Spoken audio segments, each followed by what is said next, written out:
आप सब? उम्मीद करती हूँ आप सब अच्छी होंगी, मैं भी अच्छी हूँ। और आज हम जो बात करने वाले वो इनफर्टिलिटी यानी बांझपन पे बात करने वाले हैं। बांझपन होता क्या है, बांझपन क्या है, ये है, इन सब टॉपिक पर हम बात करने वाले हैं। लेकिन आपको मैं एक बात बता दूं कि इनफर्टिलिटी सिर्फ महिलाओं में नहीं होती है, ये महिला और पुरुष दोनों में होती है। तो इनफर्टिलिटी जब होती है तो हम इसको कैसे समझें कि ये हमको इनफर्टिलिटी है और इनफर्टिलिटी का मतलब क्या होता है। तो ये सारी टॉपिक पे हम आज बात करने वाले हैं। वीडियो को बिना स्किप किया वीडियो को पूरा देखिएगा और जितने भी लोग वीडियो को फर्स्ट टाइम देख रहे हैं वो प्लीज़ इसको सब्सक्राइब कीजिएगा और जाके जितने वीडियो मैंने पहले अपलोड किए उसको ज़रूर जाके देखिएगा। उससे आपको पता चलेगा कि मेरे वीडियोज़ के टॉपिक क्या होते हैं और डेफिनेटली आपको इसका बेनिफिट ज़रूर मिलेगा। तो आप लोग वीडियो में बने रहे और वीडियो को पूरा देखें। तो ऐसा करते चलिए वीडियो को हम लोग स्टार्ट कर लेते हैं। तो क्या बोल रहा है, लेट्स गेट स्टार्ट है। बात करते हैं क्या होता है इनफर्टिलिटी। इनफर्टिलिटी किसको बोलते हैं?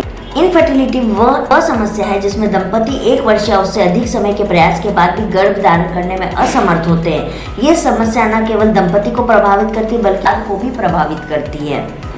अब बांझपन के लक्षण, सबसे पहले हम पुरुषों की बात करेंगे कि पुरुषों में बांझपन के लक्षण क्या आते हैं। पुरुषों में जैसे कि सेक्स करने की इच्छा बिल्कुल खत्म हो जाना, ये पहला लक्षण होता है। दूसरा लक्षण है अंडकोश के भीतर दर्द, गांठ जैसी समस्या का उत्पन्न होना, ये दूसरा सिम्टम है। तीसरा है वीर्यपात के समय समस्या होना, यानी वीर्यपात जब होता है उस वक्त या तो पेनफुल होगा या आपको कुछ ना कुछ प्रॉब्लम दिखेगी, तो ये पुरुषों में बांझपन को इंडिकेट करता है।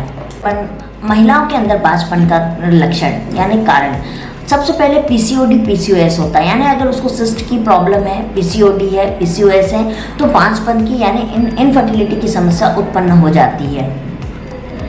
और इन समस्याओं के कुछ लक्षण भी देखने मिलते हैं, जैसे कि बालों की समस्या, जैसे बालों के पतला होना, झड़ना, वजन का अचानक से बढ़ना, चेहरे पर मुहासे या त्वचा संबंधी कोई समस्या होना, मासिक धर्म के कारण पेट या पेट में दर्द होना। महिला या पुरुषों में बांझपन के जो कारण होते हैं वो क्या होते हैं, जैसे कि शुक्राणुओं की संख्या में अधिक कमी, जिसे हम अंग्रेजी में लो स्पर्म काउंट भी कहते हैं। सीमेन में शुक्राणुओं की उपस्थिति का ना होना, जिसे हम अंग्रेजी में एंडोस्पर्मिया कहते हैं। शुक्राणुओं की गति की समस्या, जिसे हम अंग्रेजी में लो स्पर्म मोटिलिटी कहते हैं। शुक्राणुओं के आकार की समस्या, जिसे हम अंग्रेजी में पुअर स्पर्म मॉर्फोलॉजी कहते हैं। शुक्राणुओं की गुणवत्ता की समस्या भी एक अहम कारण हो सकता है, यानी कि लो क्वालिटी स्पर्म, जो कि शुक्राणु संबंधी कोई अन्य समस्या भी पिता बनने में दिक्कत कर सकती है और ये पुरुषों के लिए बांझपन का कारण हो। महिलाओं में बांझपन के जो कारण होते हैं, विशेष कारण जो होते हैं वो होते हैं फैलोपियन ट्यूब में रुकावट, यानी अगर आपका फैलोपियन ट्यूब ब्लॉक है तो ये भी आपको इनफर्टिलिटी करता है, यानी आपको प्रेग्नेंट होने से रोकता है। हार्मोन में असंतुलित होना यानी पीसीओएस होना, पीरियड्स के अनियमितता यानी इरेगुलर पीरियड आपको होना चालू हो जाएंगे, गर्भधारण में समस्या आदि, तो ये महिलाओं में बांझपन के कारण हो सकते हैं। बांझपन के लिए सबसे पहला उपचार, पुरुष में जैसे कि बांझपन का उपचार जो होता है वो है कुछ दवाइयाँ हैं, एलोपैथिक है, जो कि आप डॉक्टर से कंसल्ट करके ले सकते हैं, डॉक्टर उनको प्रिस्क्राइब कर सकती है दवाइयाँ। तो आप अपने नज़दीकी किसी भी गायनोलॉजिस्ट डॉक्टर को जाके आप दिखाइए और इनफर्टिलिटी डॉक्टर से भी मिलिए, वो आपको इसका प्रॉपर में बांझपन के उपचार का भी जैसे कि वैसे तो अभी आयुर्वेद में बहुत कुछ उपलब्ध है, लेकिन सबसे पहले आप अपने लोकल डॉक्टर गायनोलॉजिस्ट से जाकर मिलिए, वो आपको सॉल्यूशन देगी कि आपको क्या करना चाहिए और आपके अंदर क्या कमी है। बहुत सारे टेस्ट होते हैं, अल्ट्रासाउंड्स होते हैं, ब्लड टेस्ट होते हैं, जिसके द्वारा हमें पता लगाया जा सकता है कि आपको ये क्यों हो रहा है। तो आप जाके अपने लोकल डॉक्टर से मिलिए। उससे भी पहले जितनी भी महिलाएं हैं उनको सुबह सुबह 10 मिनट के समय जब मॉर्निंग की जो धूप होती है वो ज़रूर लीजिए, क्योंकि उसमें विटामिन डी होता है। विटामिन डी की कमी से भी आपको पता होना चाहिए कि इनफर्टिलिटी की प्रॉब्लम फेस होती है। के लिए मेडिसिन कौन सा लें, सबसे पहले आप अपने लोकल डॉक्टर से मिलिए। आपको प्रॉब्लम क्या है इसका डायग्नोस होना बहुत ज़रूरी है, चाहे पुरुष हो चाहे महिला हो। पुरुष के लिए भी बहुत सारी दवाइयाँ उपलब्ध है मार्केट में, लेकिन गायनोवेदा में अभी तक मैंने नहीं सुना है कि पुरुष के लिए कोई मेडिसिन आया है, लेकिन महिलाओं के लिए बहुत सारी मेडिसिन आ चुकी है। तो जैसे कि गायनोवेदा हो गया, नामिया हो गई, बहुत सारी और भी ब्रांड्स हैं जिसमें कि इसकी दवाइयाँ मौजूद हैं, आप उसमें से जाके ले सकती हैं। इसका सबसे बड़ा जो गायनोवेदा में मेडिसिन आता है इनफर्टिलिटी के लिए वो है पीसीओएस, पीसीओडी के लिए मायरावामा है, नेचुरल प्रेगनेंसी के लिए जीवा मेडिसिन है, फॉलिक एसिड टैबलेट तो वैसे भी लेनी होती है। आपको भी पता है कि अगर जब भी हम प्लान कर रहे होते हैं तो हमको 3 महीने पहले से फॉलिक एसिड स्टार्ट कर देनी चाहिए, चाहे आप एलोपैथिक की लीजिए चाहे आयुर्वेदिक की लीजिए, वो आपके ऊपर पूरी तरह निर्भर करता है। लेकिन इनफर्टिलिटी के कोई भी कारण हो सकते हैं, लेकिन वो लक्षण आपको पहले से दिखना चालू हो जाएंगे, है ना। तो आप बिल्कुल भी देर मत कीजिए, आपके लोकल डॉक्टर से मिलने के बाद जैसे आपकी बीमारी डायग्नोस्ट होती है, आप या तो एलोपैथिक में बिलीव करती है तो आप उसकी मेडिसिन लीजिए। और अभी जैसे गायनोवेदा का बहुत ज़्यादा नाम है, नामिया का भी काफ़ी नाम है, मैंने सुना और मैंने उसके बारे में काफ़ी कुछ पढ़ा भी, रिसर्च भी किया, तो मुझे उसमें से भी बहुत सारे पॉजिटिव रिस्पॉन्स मिले।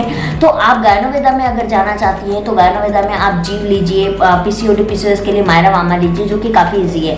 और अगर आपको इरेगुलर पीरियड है, सिर्फ इरेगुलर पीरियड है, बाकी आपका सब कुछ नॉर्मल है, तो आप मेडिसिन लीजिए। तुला जो है वो इरेगुलर पीरियड के लिए बहुत अच्छा है और इसको कुंवारी लड़कियां भी ले सकती है, ऐसा कुछ नहीं है कि मैरिड ही लेना है, इसको कुंवारी अनमैरिड लड़कियां भी ले सकती है जिनको 1 दिन का सिर्फ पीरियड होता है, टाइम पर नहीं होता, इरेगुलरिटी रहती है या बहुत ज़्यादा क्रैम्प होता है, पेन करता है, ऐसी स्थिति में तुला आप मेडिसिन ले सकती हैं। अगर आप बोलोगे तो मैं डेडिकेटली एक तुला पे वीडियो बना दूंगी, लेकिन आज मैं बहुत सारी मेडिसिन के बारे में बात करने वाली हूँ।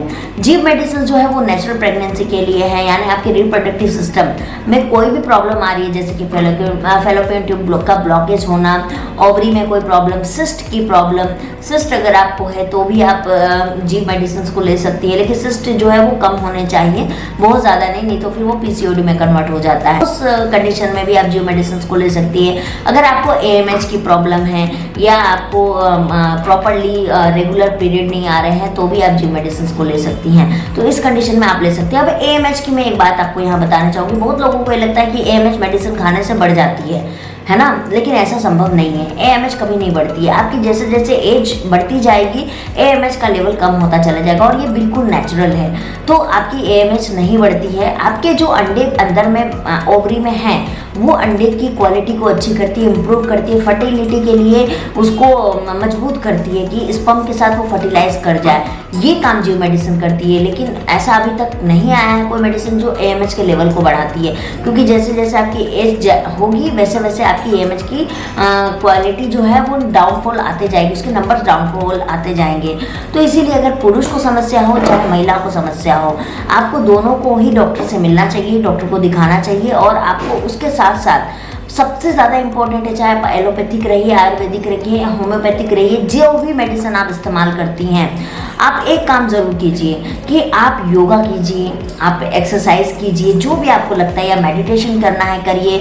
आपको बहुत ज़्यादा स्ट्रेस नहीं लेना है, अगर आप स्ट्रेस में रहती हैं तो भी बहुत कम चांस होगा कि आप कंसीव कर पाओगी। स्ट्रेस बहुत बड़ा प्रॉब्लम का आज के डेट में हर दूसरा व्यक्ति स्ट्रेस में रहता है, फैमिली से स्ट्रेस, बाहर से स्ट्रेस, स्ट्रेस के कोई भी कारण हो सकते हैं, लेकिन वो सीधा हमारे फर्टिलिटी पे इनफर्टिलिटी की प्रॉब्लम स्टार्ट कर देता है। तो आपको इस चीज़ से बचना है।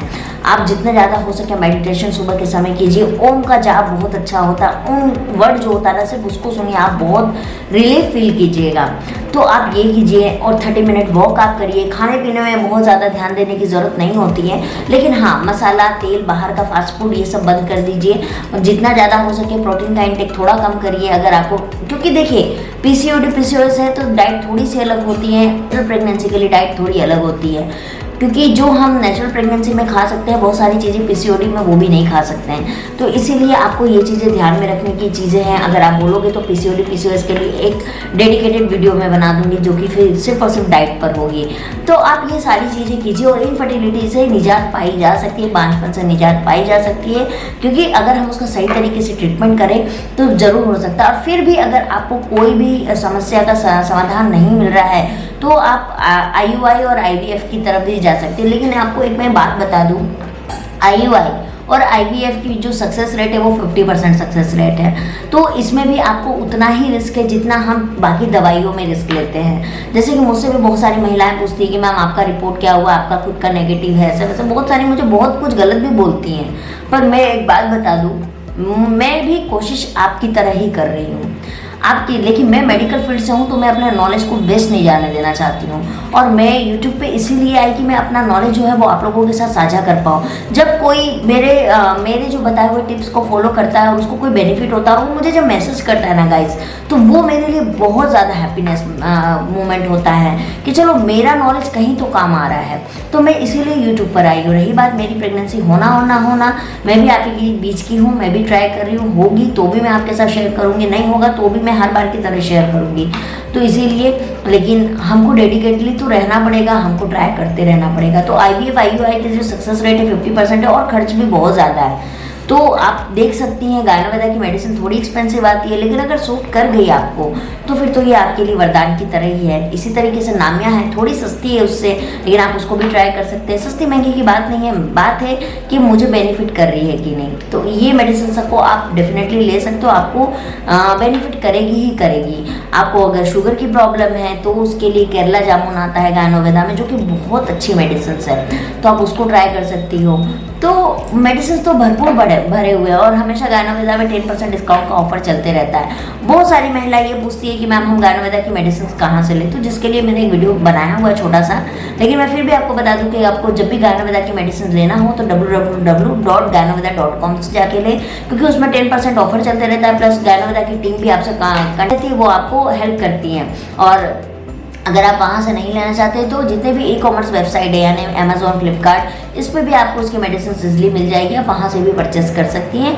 वो पूरी तरह आप पर निर्भर करता है, आपको जहाँ से सस्ती पड़ रही है आप वहाँ से लीजिए, लेकिन मेडिसिन वही होनी चाहिए, डुप्लीकेट नहीं होना चाहिए। ये थोड़ा सा आप देख लीजिएगा, क्योंकि आज के डेट में डुप्लीकेसी की भी बहुत ज़्यादा चांसेस बढ़ चुकी है। तो बांझपन पे मेरा आज बात करने का मतलब ही यही था कि बहुत सारी महिलाएं इनफर्टिलिटी से गुजरी। आज के डेट में गाइस 10 में से 7 महिलाएं ऐसी हैं जो इनफर्टिलिटी से गुजरी, और पुरुष में भी इनफर्टिलिटी है, क्योंकि जो लोग शराब का सेवन ज़्यादा करते हैं, सिगरेट ज़्यादा पीते हैं, बीड़ी ज़्यादा पीते हैं, अल्कोहलिक है ना, तंबाकू का सेवन ज़्यादा करते हैं, उनका स्पर्म काउंट गिरता है, उनकी मोटिलिटी गिरती है। अब वो तो ये मानते नहीं हैं, बहुत सारे पुरुष नहीं मानते हैं, लेकिन ये सच्चाई है। जो व्यक्ति अल्कोहलिक होता है उनका स्पर्म काउंट बहुत ज़्यादा खराब होता है, और वो बांझपन का एक बहुत बड़ा रीज़न बनता है। तो अगर आपके हस्बैंड, आपके पार्टनर अगर ऐसा कर रहे हैं तो आप उनको समझाइए, उनको रोकिए कि मत करिए, इस चीज़ से दिक्कत है। और ये दिक्कत डेफिनेटली होती है। जो महिलाएं शराब पीती है, जो महिला बाहर का बहुत ज़्यादा खाना खाती है, और सबसे ज़्यादा पता है जो कॉमन चीज़ है, हम वर्किंग वुमेन और चाहे वर्क फ्रॉम होम वाली महिलाएं रहे, चाहे हाउस वाइफ रहे, तीनों कंडीशन में एक चीज़ बहुत कॉमन होती है कि हमारे खाने पीने का प्रॉपर कोई टाइम नहीं होता है। हम मॉर्निंग में कब नाश्ता कर रहे हैं, कब लंच कर रहे हैं, कब डिनर कर रहे हैं, उसका कोई टाइमिंग नहीं होता है। हमको जब टाइम मिला, घर का काम निपटाया, हम उसके बाद में करते हैं, और यही हमारे लिए बहुत बड़ा कारण बनता है जो हम इनफर्टिलिटी से जूझते हैं, या अलग अलग बीमारियों से। शुगर होने का भी सबसे बड़ा रीज़न यही होता है।